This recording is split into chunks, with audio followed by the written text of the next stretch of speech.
Target na ng manhunt ang mastermind at iba pang sangkot sa pamamaril sa dalawang Chinese sa Parañaque. Ang ugat ng krimen dahil lang sa utang. Nasa frontline ng balitang yan si Gary De Leon.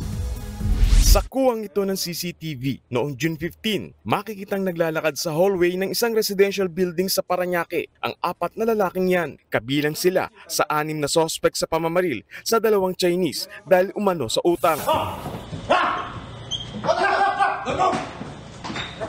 Kasunod nito, nagkasa na magkakahiwalay na operasyon ng mga otoridad para mahuli ang mga sospek.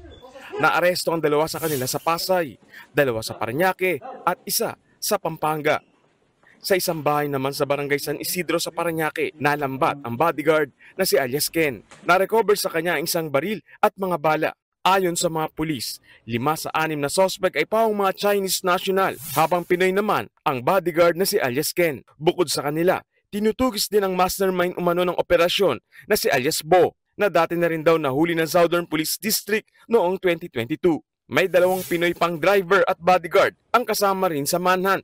Giit ng mga pulis, walang kinalaman sa Pogo ang pamamaril. Personal na atraso raw ito ng 2 Chinese na biktima sa kanilang mga kababayan. Utang na ginamit umano sa kasino ang dahilan ng pamamaril. Nagpapagaling na raw sa ospital ang 2 biktima. Na-inquest na ang 6 na nahuling suspect at mahaharap sila sa kasong illegal possession of firearms at frustrated murder. Nagbabalita mula sa frontline, Gary De Leon, News 5. Mga kapatid, ako po si Ruth Cabal. Maging maalam at may pakialam sa mga may init at rumaratsyadang balita sa Frontline Express.